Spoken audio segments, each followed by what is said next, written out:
Hey everyone, and welcome to Brian's Horror Corner. I'm your host, Brian, and welcome to day 12 of my 31 horror movies in October Halloween series. So today we're going to be taking a look at a classic movie from the 70s, and that, of course, is the original Carrie from 1976. So yeah, I'd seen bits and pieces of Carrie on TV through the years and stuff, but I haven't actually sat down and watched the whole movie from start to finish until now for this review. I have both the Blu-ray and DVD pack here. So yeah, let's just get into it.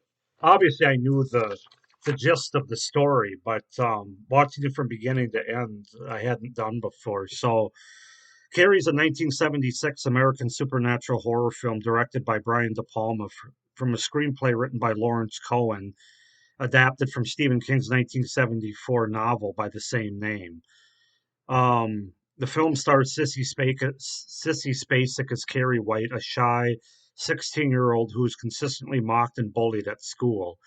It is the first film in the Carrie franchise. The film was based on King's first novel by the same name. De Palma was intrigued by the story and pushed the studio for him to direct it, while Spacek was encouraged by her husband to audition.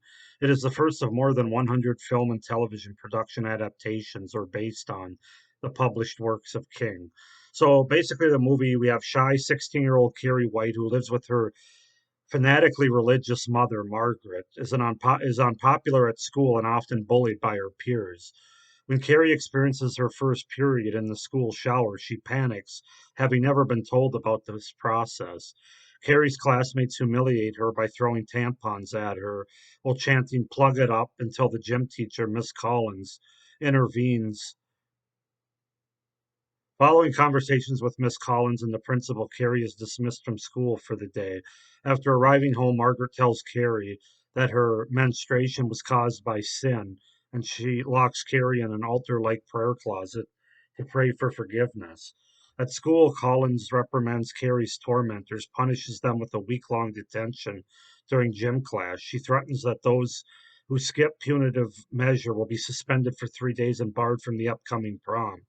However, Carrie's longtime bully, the wealthy and popular Chris Hargensen, walks out.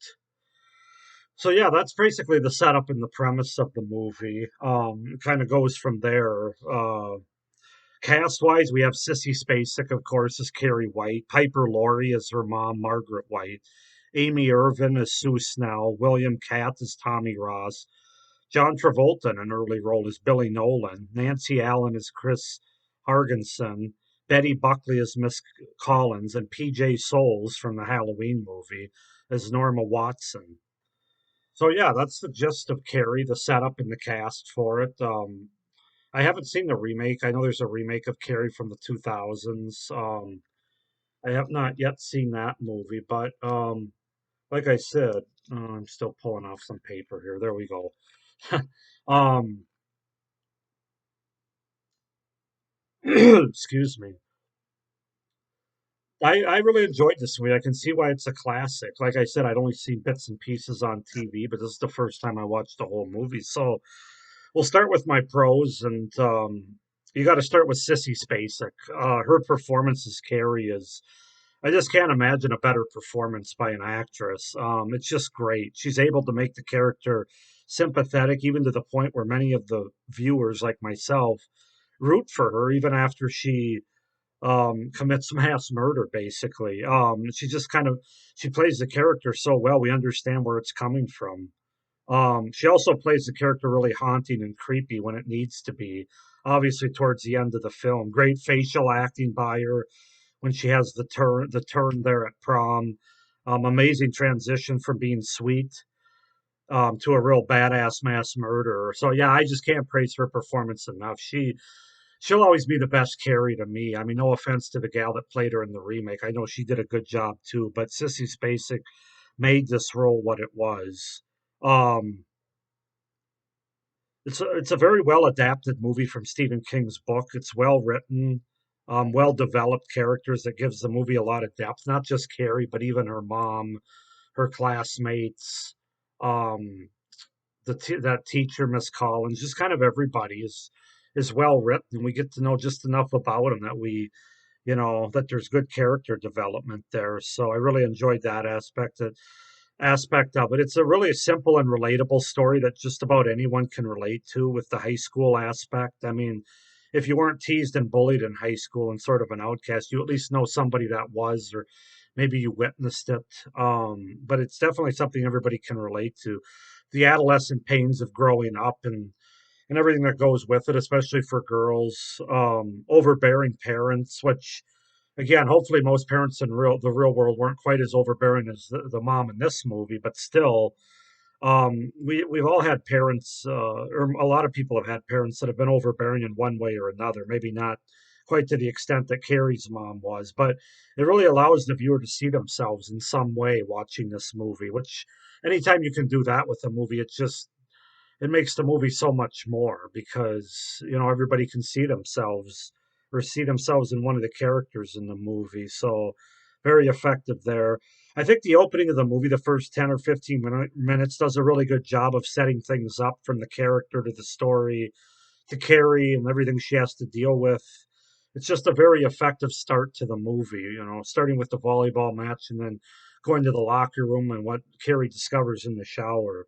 Obviously, the final act of the movie is really intense, has a great payoff to the buildup of the characters in the movie and everything that we've learned and the build up with everybody since then, kind of knowing what's coming, what they were trying to do to Carrie, revenge, and all that stuff. Very haunting and creepy with the slow motion shots and images in that third act. It really make it effective. I know one of the scenes that some people don't like is when her and Tommy Ross are dancing and the camera's going the opposite direction, so they're going around like this, and the camera's going the opposite way. This is before she makes her turn, of course. I actually think that's really effective though, because it kind of goes to show Carrie's emotions during that time, and this movie does a really good job of that through images, through camera work, and through score, of really suggesting the particular emotion of the characters in that scene. Um, it's a very well directed movie by De Palma. He really understood King's book and was pretty loyal to the story. Really delivered a strong movie in my opinion, based on the book. And it's got a really effective and smart score. I use the word smart score there, and the fact that it effectively reflects the feelings of what's going on during scenes overall. And specifically for the character of Carrie, it reflects her emotions, just like that scene I was talking about where they're dancing. From the sweet type of music cues they use to the dark and menacing haunting cues that they use in the third act when Carrie makes her turn there. So yeah, I just can't speak enough about the making of this movie. You really can't have many arguments with it. I mean, you probably can, but I don't think you should. Let's put it that way. But just a very effective movie from the directing to the acting, the performances, the camera work, the score. Everything's just really effective leading up to that third act where hell breaks loose, literally. Um, I do have a few cons here, but they're more in the traditional horror sense. This movie's kind of the slow burn in terms of straight up traditional horror. It doesn't really get a lot of horror until the final act. I mean, it's a lot of character development, story setup, the first two-thirds of the movie, with a couple of scenes of Carrie discovering her powers and stuff, and sort of the possible horror that could go along with that if she decided to use it for bad, which of course she does. But overall, it's not an overly scary movie. Even at the end, it's more creepy and haunting with Carrie's facial expressions and what she does than anything. It is a horror movie. I'm not saying it's not, but for some people, they probably will watch this and say, "Well, it's not a horror movie. It doesn't There's not a lot of horror elements, and it is a horror movie. It's just not what I would consider to be overly scary, but that's doesn't make it a bad movie. One thing I wasn't crazy about was the dream sequence at the end. I'm just not a fan of these dream sequences that horror movies use and movies in general, where they try to set the audience up a little bit, only to find out that it didn't really happen. It was just a dream sequence. What happens at the end of this movie, I'm not going to give away, but I think it would have been a lot more effective if they would have had what they had happen in the dream, but then cut to the ending credits. You could have had more. more of a moment by the crowd, as well as more ambiguity as well as kind of what happened and what's going on. I think it just would have left the audience with more, a little bit more of a jolt there. So I wasn't crazy about the dream sequence. And also I have to bring up the fact that the opening locker room shower scene, well, it's important for the story, the essence of it. I do feel like it went on a little bit long and it was a little bit more gratuitous and sensual than it needed to be. It's kind of like they were trying to get the young guys, hooked into this movie, because there's quite a bit of nudity that you see within the women's locker room, and I'm not saying that doesn't happen in real life, but they sure focused on it as the camera panned through the locker room for a good 1 to 2 minutes there, and then of course we get Carrie in the shower, sort of caressing her legs and stuff, and I don't know. I just thought it was sort of gratuitous, and it just seemed like a gimmick more than anything necessary to the story. And that was obviously leading up to Carrie's discovery slash scare that she had in the shower. That was obviously important, but just kind of the few minutes leading up to that. But that's really all I got for cons. Those are some nitpicky ones and more ones for other people that are looking for a straight up horror movie. It is definitely a horror movie, but it's not an overly scary horror movie, if that makes sense. I think you probably know what I mean. But yeah, I can't praise this movie enough. It's a classic movie for a reason. Um, I'm going to give it an 8.5 out of 10 as far as the rating goes. I think it's a really good movie to watch during the month of October as well to prepare for Halloween. Obviously has nothing to do with Halloween, but it's just a really good, effective October Halloween movie to watch. The original from 1976, Carrie by Brian De Palma with Sissy Spacek. I'll have to give a watch to the remake, which I know came out in the 2000s. I've heard that it's good, but obviously I wanted to watch the original first. So yeah, 8.5 out of 10, guys.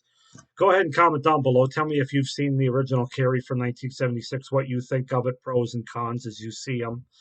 Like this video, hit the little notification bell so that you don't miss any of my future videos. And please subscribe to my channel as well so you don't miss any of my great horror content coming up. The rest of this series for October, as well as a certain TV show that I'll be taking a look at, anthology show, classic, in the month of November, and other movie reviews as well. So thank you for watching this video. Have a great day and stay scared. Bye, everyone.